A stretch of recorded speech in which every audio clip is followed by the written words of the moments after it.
Welcome back to the Deep Dive, the Port City Fence Knowledge Series. We're here to help you navigate some of the unique challenges of home improvement right here in Wilmington, Leland, and really all across coastal North Carolina. Exactly. I mean, when you're planning a project out here, you've already got so much to think about. You're dealing with that sandy soil, the salt air, trying to time everything around, storm season. Right. Our goal today is to help you eliminate the single biggest, and I mean most catastrophic risk in any outdoor project, the one you can't even see. And it is literally right under your feet. We are talking about the mandatory 811 process. It's a simple, totally free phone call that is, well, it's the foundation for every single safe and compliant fence installation. It really is. And we see homeowners skip it all the time, usually because they assume, oh, my yard is safe, or I'm not digging that dig. And that assumption is precisely what can turn a simple weekend project into a five-figure legal and financial nightmare. The stakes just couldn't be higher. Let's just paint a picture for a second. Imagine you're out there. You're sinking a post hole. Maybe you go just a few inches deeper than you planned. And suddenly you hear a pop, maybe a hissing sound, and within minutes, you've hit a gas line. Now emergency responders are shutting down your whole block. That is absolutely not how you want to meet your new neighbors. Not at all. And this is why we have to stress this. Calling 811 is not a suggestion. It's not a courtesy. It's the law. And it is 100% free. It's the single most critical step you can take to protect your family, your property, and honestly, your wallet during any project that involves digging. So our mission for this deep dive is pretty clear. We're going to walk you through exactly what 811 is, why North Carolina homeowners absolutely must call, and what happens financially if you don't. And then we'll show you how our team at Port City Fence makes sure every single installation is safe and compliant, basically taking that huge liability right off your shoulders. Okay, so let's unpack this. The whole call before you dig thing is a national rule, but how does it work right here, specifically in North Carolina? Who are you actually calling? So you dial 811, which is the federal number.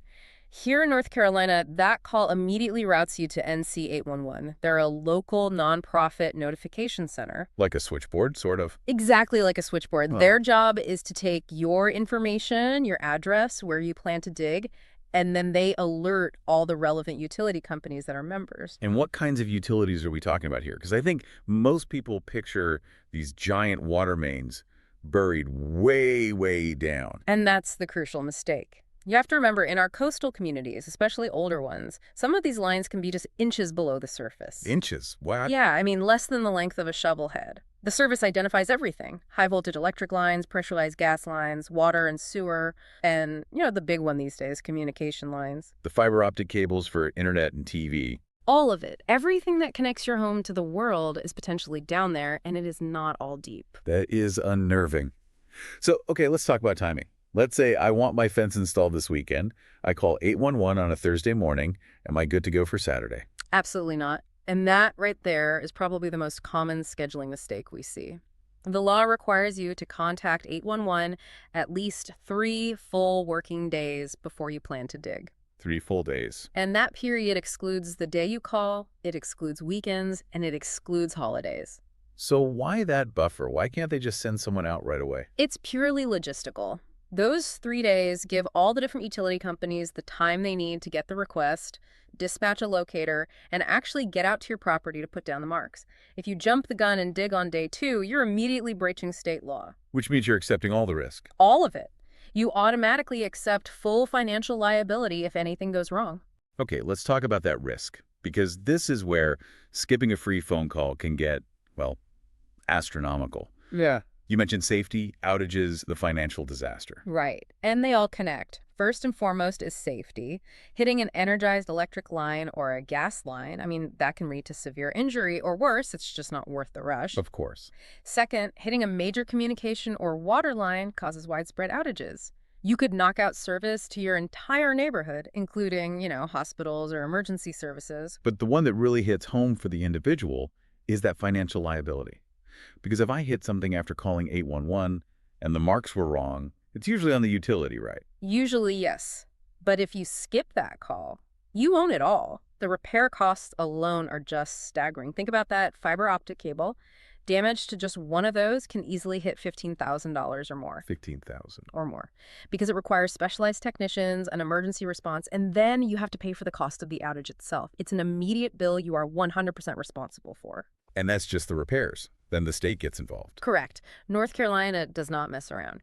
You're looking at legal fines up to $2,500 just for the violation of not calling. So if you skip that call, you assume full liability for repairs, for fines, and any other damages. That's a powerful reason to comply. And we've seen real-world examples of this going wrong, haven't we? We have. The source material often brings up a case from San Jose. A homeowner skipped the 811 call to save some time digging fence posts. He struck a gas line, and the explosion destroyed his home. Tragic. And almost entirely preventable. The data shows that something like 90% of homeowner-caused utility strikes happen for one reason. They just didn't make that free call. So you've made the call. You've waited the 3 full working days. What happens next? The locators come out. You see the paint and the flags in your yard. But it's not quite that simple, is it? There's something called the positive response system. Yes, and this is where it gets a little more technical, but understanding this saves so much time and money. After you file the ticket, you, the excavator, whether it's the homeowner or a pro like us, you must use the positive response system. Okay, so what does that look like? Am I getting an email, a text? How do I know I am actually clear to dig? It's a formal system, usually on the NC811 website. It's not just about seeing flags appear in your yard. You have to go in and confirm that every single utility that was notified has given their response. And what would that response be? It's one of two things. Either A, our lines have been marked, or B, we have no facilities in your dig area. You can't just assume silence means it's safe. You have to get that confirmation before a shovel ever hits the ground. That is a huge step that I think most DIRers would miss. Okay, so now let's talk about those marks. We all love our coastal landscaping, mowing the lawn, edging, raking mulch. Why is it a huge mistake to tidy up the yard right before the crew shows up? It's the #1 cause for a job to be rescheduled. Those marks, the paint, and the flags are fragile, so the rule is simple. All of your landscaping must be completed before 811 comes out to do the markings. And why is that so critical? Because even light activity, like running a mower over a painted line or raking mulch over a flag, can completely erase or displace those marks. And if those guides are gone, we as the contractor have no legal or safe way to proceed. So the whole job just stops. Immediately. It could lead to utility damage, safety risks, or at the very least, remarking fees and a major delay. Those marks have to stay perfectly visible and undisturbed until the posts are in the ground. That sounds incredibly stressful to manage, especially when you add in something called the tolerance zone. What is that? The tolerance zone is the safety buffer around the marked line. The mark itself isn't the exact location of the pipe, it's the approximate center. The rule of thumb professionals use is typically 24 inches on either side of that mark. So wait, 24 inches on each side? It's a 4-foot wide, be careful area for every single line. Precisely. Yeah. And within that entire zone, you cannot use any kind of power equipment like an auger. You have to hand dig. It's a slow, careful process to physically locate the line before you get too close. It is absolutely non-negotiable. Wow. Managing all of that, plus, life here on the coast, a sudden storm, a hurricane delay, that can push a project back. Does that 811 ticket last forever? I wish. No, this is a really critical detail. In North Carolina, an 811 ticket is only valid for 15 full working days. Only 15 days. That's basically 3 weeks. Roughly. So if your installation gets delayed past that window for any reason, weather, materials, anything, you are back to square one. You have to submit a whole new request. You absolutely must refresh the request with NC811. If we were to dig on day 16 with an expired ticket, we are just as liable as if we never called in the first place. For us, tracking that 15-day clock on all our jobs is a full-time effort. And before we move on, let's just bust the biggest myth we hear. The homeowner who says, I'm only digging a few inches, maybe 18 inches for a fence post. Do I really need to call? And the answer, every single time, is a resounding yes. You have to call regardless of the depth. Like we said, those lines can be incredibly shallow. Even digging 6 inches deep is enough to cause a catastrophe. Never assume your project is too small to be dangerous. That whole process, the 3-day wait, the positive response, the tolerance zone, that 15-day clock, it sounds completely overwhelming. And frankly, this is why people hire us. This is that call a pro moment. It really is. It's the benefit of hiring a licensed family-owned contractor like Port City Fence. This isn't just about digging holes, it's about managing liability and coordinating all these moving parts. As the professional, we manage that entire 811 notification process for our clients. And it's a team effort for us, right? It's not just one person trying to juggle it all. It's a system. Laura in our office files the request and tracks the ticket number. Lisa, our coordinator, she's the one monitoring the positive response system and watching that 15-day clock like a hawk across all our jobs. And Scott, our craftsman, he's not letting anyone dig until he's personally on site and has verified the ticket is active and the marks are clear. That's our promise. We never, ever dig without a valid 811 ticket.